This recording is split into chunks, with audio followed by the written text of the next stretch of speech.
Have you seen have you seen a substantial change to the Comex and the way things trade in silver? The open interest in Comex silver not grow while price has been rising. And it's been going up in gold. Usually price goes up and you've got new spec interest coming in. You've got banks creating new contracts. Open interest goes up from 400,000 to 500,000 in gold. And that's what's happening now. But in silver, that's not happening. Open interest is staying mostly flat day after day while price is rising. So there are some different, I don't mean to start this out with a big monologue. All the stuff about the Comex failing in December and record amount of deliveries and all that, that's all bogus. But what is real is seems to be where the metals are headed next year. There's 100 reasons to be excited. We don't need, some AI generated image to tell us that the Comex is going to collapse by Christmas Eve to be excited. It's just whatever. Been there, done that. We don't need that. A very different internal setup is supporting silver's price strength than in past rallies. This move is not being driven by speculative excess, but by tightening conditions beneath the surface. Hemke and Rob Kientz note that while gold has seen open interest climb from roughly 400,000 toward 500,000 contracts as prices rise, silver's open interest has remained essentially flat. That suggests fewer new paper contracts are being created, even as prices advance. At the same time, Comex inventories and deliverable supply remain constrained, increasing sensitivity to physical demand. Historically, silver rallies fueled by leverage end quickly. This rally looks different. Rising prices without expanding paper supply point to absolute tightness, not hype. The story isn't about imminent exchange failure, it's about a market quietly moving higher as available silver becomes harder to source. Now, we present the clips from their interview. Before we continue to discuss this, please subscribe to our channel and activate the bell icon for timely updates. Thank you, and enjoy the video. What's your view on that? Have you seen a substantial change to the Comex and the way things trade in silver? Is there anything there to these rumors? There were 7,330 deliveries of silver on the December contract. It was the first night. It went to a long, lengthy list of disparate places. It wasn't one big order. I mean, all that stuff is nonsense. The stuff about JP Morgan covering all their shorts is another thing that's completely you can't prove. It's a speculation. But somebody writes it in the Economic Times.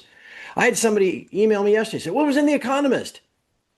I mean, it's like a game of telephone. No, it was the Economic Times of India or whatever. I mean, it wasn't the Economist, right? But everybody. Anyway, here's what is different. I will give you this. On the once a month bank participation reports, which is a summary report the CFTC surveys on the first Tuesday of every month. And they put it out once a month. And I've tracked those babies for, like I said, as long as I've been doing this. In the gold market, nothing has changed. On the most recent report, all of the banks surveyed, and they break it out between non-US and US, are like net short 200,000 Comex gold contracts. Okay, yeah, nothing has changed there. In silver, the non-US banks still net short the way they've always been. But the US banks, there's 5 of them, and most people can probably name them, are actually net long for the first time I've ever seen. And I've watched on a daily basis the open interest in Comex silver not grow while price has been rising. And it's been going up in gold. Usually price goes up and you've got new spec interest coming in. You've got banks creating new contracts. Open interest goes up from 400,000 to 500,000 in gold. And that's what's happening now. But in silver, that's not happening. Open interest is staying mostly flat day after day while price is rising. So there are some different, I don't mean to start this out with a big monologue. All the stuff about the Comex failing in December and record amount of deliveries and all that, that's all bogus. But what is real is seems to be a reluctance on the part, at least of the JP Morgan, Morgan Stanley, Citi, Bank of America, Goldman Sachs, whatever the big 5 are. There's a real reluctance for them to short into this rally. Now, they may be not reluctant to short today or tomorrow, but at least so far they've been kind of standing aside. And I think there's 100 reasons, and we'll talk about them. I'm sure, Stuart and Tavi have reasons why they're excited about where the metals are headed next year. There's 100 reasons to be excited. We don't need, some AI generated image to tell us that the Comex is going to collapse by Christmas Eve, to be excited. It's just whatever. Been there, done that. We don't need that. I'm wondering with the monetization of the U.S. balance sheet on the asset side, it is tying the U.S. It will boost up um, the amount of investment capital the U.S. government has access to, and certainly them investing that money is essentially saying we're going to take this excess pool of dollars and we're going to put it into productive capacity, which is good. However, it also means that if we do end up having a recession, it's going to hit the U.S. government as well on the balance sheet side. So that's a two-edged sword. Uh, and your point, Tavi, about Trump being a builder and a spend, he is. He's a real estate guy. You got to spend money to make money, take on debt. It's leverage, it's return on investment, as all real estate investors know. The question is, will the U.S. government be able to the financial situation be able to survive the next recession with the debt levels? I guess that's what I'm gonna end on. How the debt levels play into all of this. Can we grow ourselves out of $38 trillion in debt? Is there a way to for the U.S. government to avoid the next big depression that we tend to have every 80 to 100 years? What's your view on that? We'll just make this the final note. As that continues to grow as a percentage of total government spending, I think that's the thing to watch, as that becomes the largest line item. It's not there yet, but it's obviously getting there. You really run into an issue. That's why recessions must be avoided at all costs because, of course, the only income the government has is this, steady stream of tax receipts. And if the economy slows down, individual taxes, corporate tax, everything else slows down. So I don't think there's a way they can get off of this at this point, other than just continually feed the beast. And that's why, like I said, 10 years ago, gold was $1,100. 5 years ago, it was $2,200. And now it's $4,400. And it's not the gold that is changing. It's not becoming more efficient like a television or a computer. The gold stays the same. It's just the dollar's been devalued so much that it now takes 4 times as many dollars to buy that same ounce of gold as it did 10 years ago. And again, I don't see how that math changes. I don't see where we get off of that, regardless of what any politician might say. So with that as a backdrop, again, look, we own physical gold and silver for protection against this madness, and it's doing its job. It's doing exactly what you want it to do. And that's why I'm not looking to sell any. I always think that's kind of a funny question. It's like, well, when do I sell it? I don't know. Sell it for what? You're going to turn it back into dollars? Because that's what someone's going to give you. What you're doing, Rob, to make it legal tender in certain places where you can use your metal to acquire other physical assets. I mean, now we're talking, there's something, that's a plan. But for now, look, I know it's been a heck of a year, and we may go sideways next year. The price may go down. I mean, is it all kind of, and you look at a 3-year average of 30% or something, that'd be okay. But over time, price just continues to rise as it's a reflection of the devaluation of the dollar and the yen and the euro and everything else. Silver's advance is revealing a shift in how the market is being structured rather than how it is being traded. Unlike previous rallies fueled by expanding leverage, this move has unfolded with little change in Comex silver open interest, even as prices trend higher. That absence of contract growth points to restraint, not speculation. In contrast, gold continues to see rising open interest alongside price gains, highlighting a divergence between the two metals. Another notable change is the reduced participation of large U.S. banks on the short side. This behavior differs sharply from past cycles, where banks routinely capped rallies with new supply. This quieter structure suggests silver is advancing without the usual paper pressure. As debt loads expand and currencies steadily lose purchasing power, metals are responding to devaluation dynamics rather than short-term trading narratives. Let's get back to the interview. I don't know how much the gold silver ratio is relevant in today's day and age, given the separation of gold mostly as an investment and silver mostly as an industrial metal. But is that going to come back into play, do you guys think? Do you think the gold silver ratio is now, it's going to reassert itself and people are going to go back to looking at it like, okay, here's silver's relative abundance to gold and we need to have silver come much higher?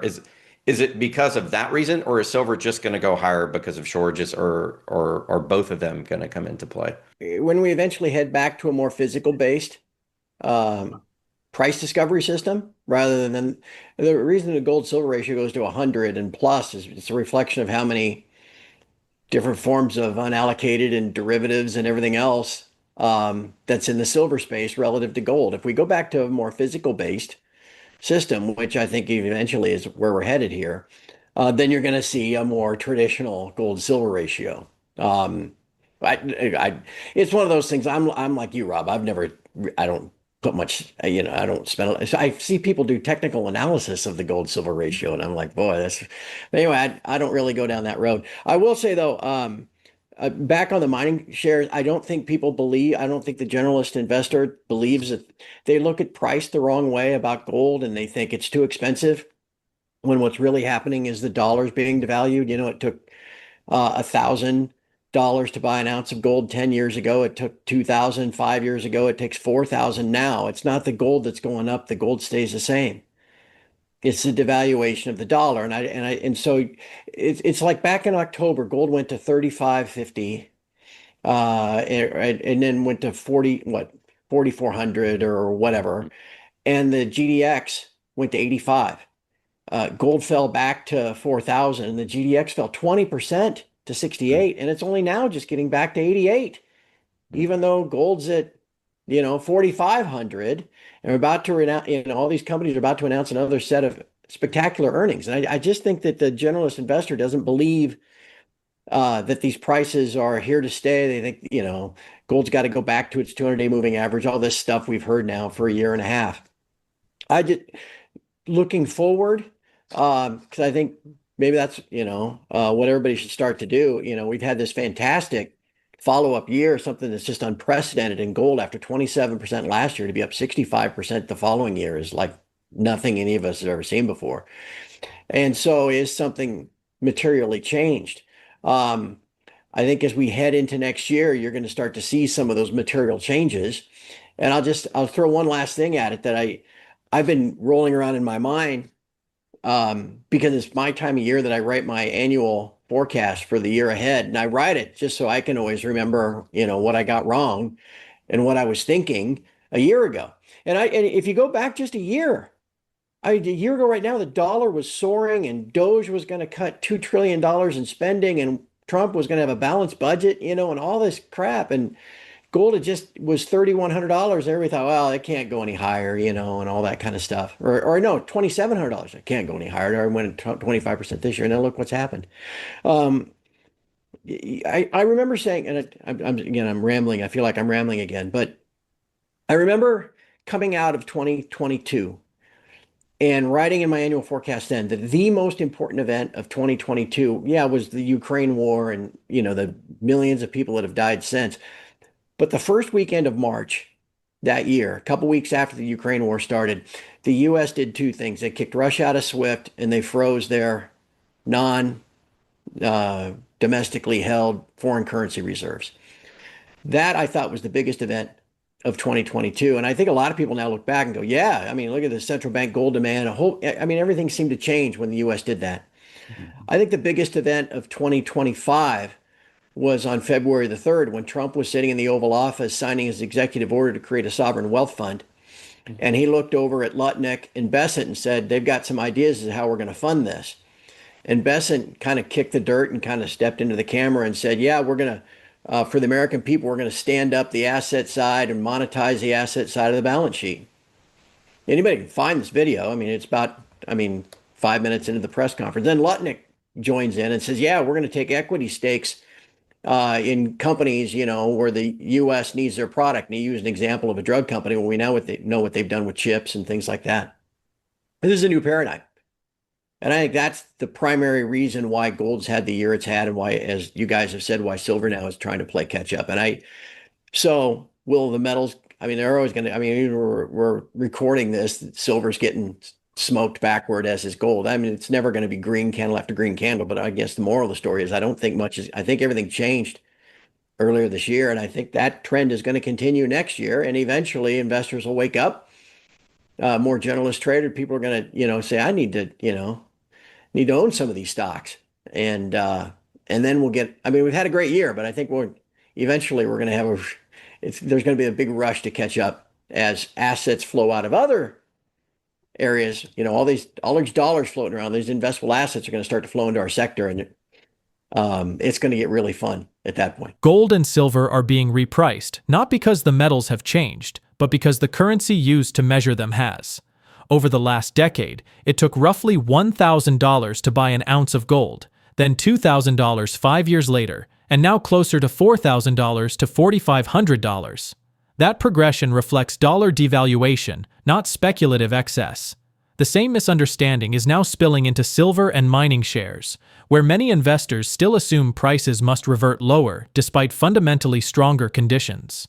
Silver's role is evolving as markets slowly move away from derivative-driven price discovery toward a more physical framework. In that environment, relative scarcity and real demand begin to matter again, especially after years of inflated paper exposure.